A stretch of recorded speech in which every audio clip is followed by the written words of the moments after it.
On January 1st at 2 in the morning, I left the movie theaters after seeing Stranger Things thinking that I just watched a peak finale. But to my surprise, I went online to find out that not only did people hate the ending and think it's the worst thing ever, but they've been crafting up theories that it's not actually the ending. We're all a part of Vecna's curse, and the Duffer Brothers have an additional episode planned. Like, what? I mean, I won't argue that season 5 probably isn't one of the better seasons of the show. I mean, I personally enjoyed it and just had fun with it, but I can understand why people didn't like it as much. The young kids like Holly and Delightful Derek were great additions, but they definitely got way too much screen time and they overshadowed a lot of the main characters. Callie sucked. She pretty much spent the entire season just convincing Elle to commit suicide, and I'm pretty sure the Duffer Brothers only brought her back just because of her powers. And you know, I will admit that the season definitely had some questionable dialogue, but when it comes to the finale by itself, I just don't understand why people hated it so much. I was watching the Escape Pod, and I feel like Had Guy put it best. He said that the Stranger Things finale felt like Avengers Endgame, and that's facts. In my theater, people were screaming and cheering at all of the big moments, and there was this girl behind me. She was full on wailing at all of the emotional scenes. And that's not a bad thing. I mean, making it this big spectacle and this huge experience was just so much fun. There were so many great moments between characters. I personally really like the one between Jonathan and Steve, considering that they've been beefing the entire series and they kind of finally put all of that to rest. There were also those crazy death fake outs with Steve and Eleven. Like, if you watch that at home, like, you really did not get the full experience of watching that with everyone thinking that their favorite character died. I'm not gonna lie, going into the finale, I was 90% sure that Steve was gonna die just because of how him and Dustin were talking. So when he fell off that platform, I was like, damn, they're really doing it. And I even like felt sad, and everyone around me was crying, going, no, no. And then it cuts to black and Jonathan picks him up, and it was just a peak like fake out. Like, I mean, I'm sure if I watch it again, like the finale again, it's not gonna really hit hard at all because I know he's gonna live, but in that moment it was just so crazy. But the 11 one was way better. Having us think that Hopper shot 11, killing her and losing a second daughter is crazy work. I didn't fully believe it, but there was a part of me that was like, no way they're actually gonna kill 11 here. And of course you have Joyce killing Vecna, which I think is one of the better moments of the finale. As she's killing them, it goes one by one around the party to show how Vecna's hurt each one of them, how he's taken things from them, and it all circles back to the buyers to see how it all started, how the entire show started. I just thought it was so good. I've seen online that one of the bigger complaints is how short the final battle was. And I mean, yeah, it was short. Like, I went to the bathroom during the middle of it and I came back and they were chopping off Vecna's head. So I can appreciate that, like, it was a bit short.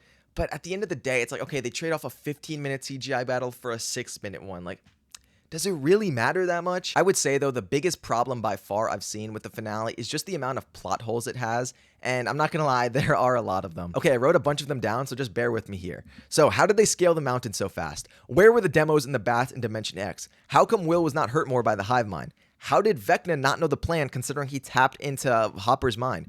Did they just forget about the military? Like, when they were leaving the Upside Down, they just forgot the military were going to be there? They thought they could just go home safely? Did they leave the pregnant women to die in the military base? How did Elle move when the speakers were on? We've seen her before that she can't, like, she has to curl up in a ball. Callie must have gotten blown up way before, so I don't know how the illusion is supposed to work before that.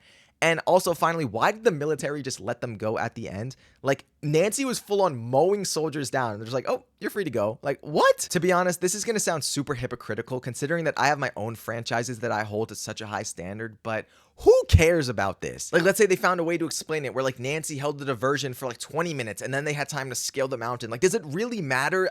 At the end of the day, they're still gonna win no matter what. And I don't know. I feel like when you watch Stranger Things, there's such a clear difference between seasons 1 and 2 where it felt so grounded and dark and eerie, and then 3, 4, and 5 where they really kind of just got all the Netflix money and it got to expand the show to like crazy new heights. I feel like the suspension of disbelief was already broken long before this. I mean, you think about season 3, right? Like, when you actually try to break it down, how did Russians build an entire underground military base in the middle of Hawkins without anybody noticing? And more so than that, how did like teenagers just break into it and find out all of this stuff? Like, that really makes no sense. Then you go to season 4, Hopper is in Russia throwing a 1v1 against a Demogorgon with a sword. And you have problems with, like, who cares? Okay, obviously I took that a bit too far, and a show should strive for logical consistency throughout its entirety, but I feel like specifically after season 3, we weren't really tuning in for like what was going to happen with the Upside Down, and we more wanted to see just what was going on with the characters, and I feel like the finale had a good ending for everyone. Joyce and Hopper are getting married and moving to Montauk, which is a callback to like the origins of the show. All of the older kids had that great talk on the roof, which kind of reminds me of that Andy Bernard quote. I wish there was a way to know you're in the good old days,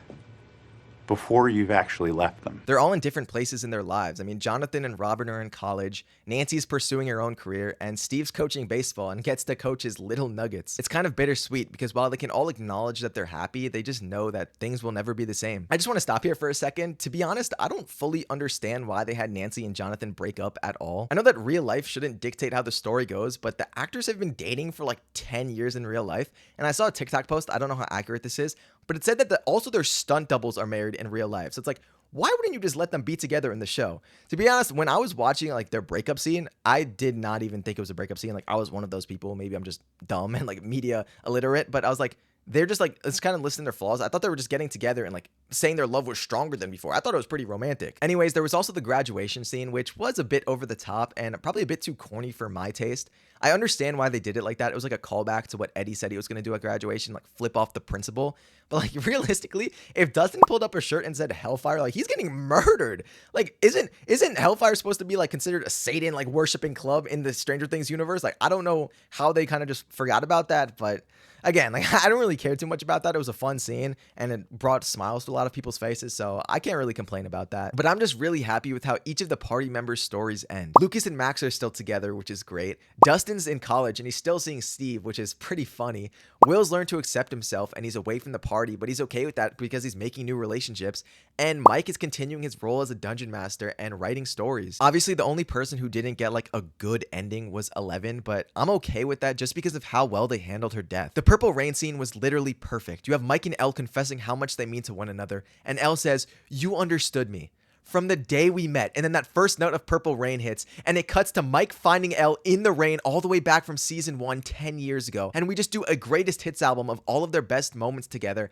And I don't know, it was just so perfect. And I think that was my favorite moment by far of the season finale. Honestly, if it was going to be anybody, it does make sense for it to be Elle. She's our final link to the Upside Down and all of the supernatural things that were going on in Hawkins. And to be honest, there is a possibility that she's still alive. I mean, it's up to your own interpretation. And I personally still think that she's going to be alive. They're probably going to do like a reboot in like 20 years. But I wanted to keep on talking about this for a second because I'm kind of confused about why all of you want more people to die in this show. Like I understand it from like the stakes argument. Like it feels kind of too Disney and like nobody's actually going to get killed off. But at the same time, like let's say like Lucas and Max, for example, instead of them being together at the end, one of them died and the other's mourning the other. Like, is that really a better like finale in any way, shape, or form? Like, would you really be happy about that? Or would you rather just take it like that everyone's happy? Like that's everyone's happy. That's good. Something else that people wanted that did not happen was Byler. I'm not gonna lie, I don't know what show you guys have been watching for the past 4 seasons. I feel like it's been pretty abundantly clear that with Mike and 11, it was love at first sight, and then Mike did not have feelings for Will. But you guys were analyzing every single little micro expression, be like, I see it. But I'm not gonna lie, in season 5, like I don't know what the writers were on, but they were kind of just like